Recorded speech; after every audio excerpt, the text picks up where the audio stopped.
It's really interesting beginning.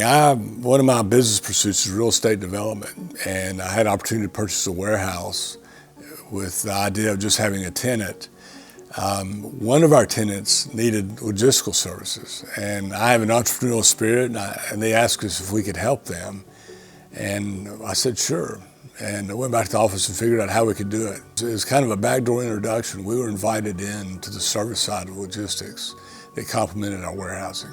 We were complementing a large manufacturer that needed rail service, and our warehouse had rail access, so that's how we were able to really get them. They came to us wanting that railroad, and they asked us to feed their supply line with raw material.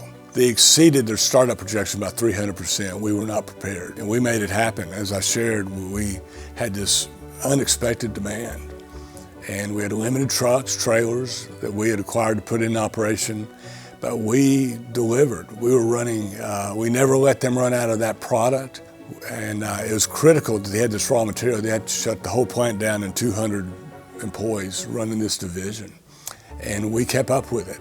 And that sold them on us, and that really propelled us into R&S Logistics. I'm an entrepreneur, I'm great at startup, but execution is a weakness, believe it or not. I saw a need, almost 25 years ago and seized upon it. But it's been really neat to see other people come in and take what I started and run with it and make it what it is today. I knew the logistics company had so much more opportunity that I wasn't going to be able to seize or deliver on. And in that case, I hired Joe Mahalik. He was living out of state, but he was from Knoxville. I knew him and his family, great guy, great man, and asked him to come join us and kind of take over. And boy, has he done that. He's done an incredible job that's exceeded me, and of course, that's what I want. When I first got to R&S, we had 120,000 square feet and 6 employees. And today, we're around 2 million square feet and 50 employees.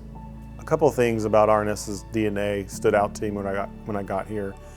Very entrepreneurial, willing to try new business ideas in the sense of we didn't have hot shot trucks, meaning they have to go out today, it's a rush order, it's got to be in California tomorrow morning.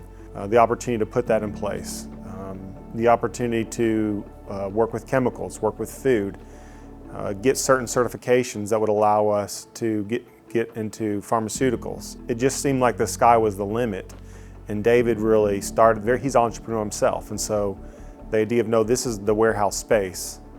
You can go and kind of create it and make it what you want.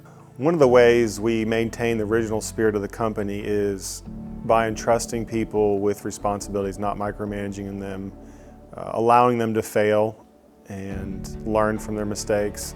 And then not just owning up to it. What are you going to change? So what's the root cause of it? And what are you going to change so that it never happens again? And communicating, working with your customer and saying, we want you to be a success.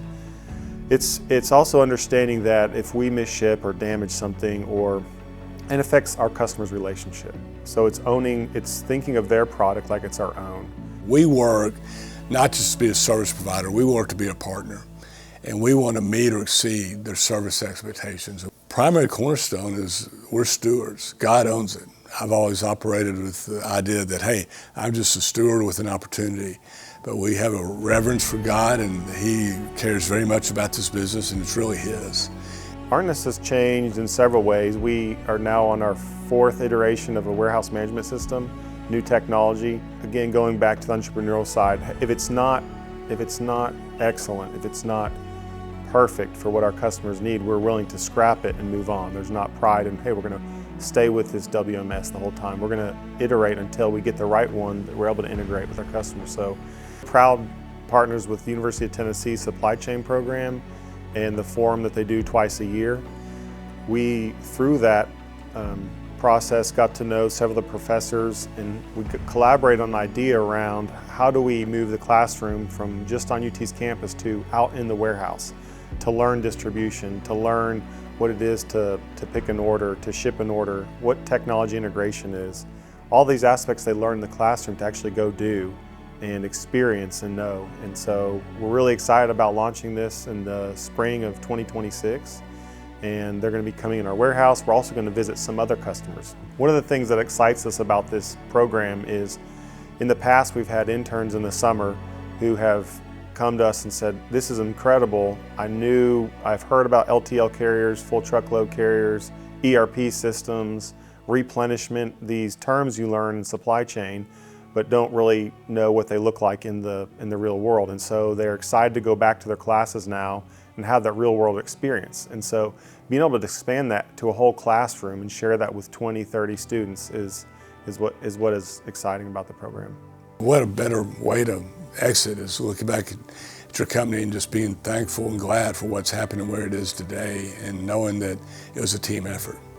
One thing that I hope is true about R&S in 15 years is that we're still giving opportunities to people, and it's even true in the buildings that we bring back to life. They're old, dilapidated, run down. We fix them up, we bring new life to them, put new customers in there, and we also do that with people in their careers too. Maybe they've been overlooked, but giving them opportunities to run with ideas, to see them flourish, take responsibility, and be proud of what they've done.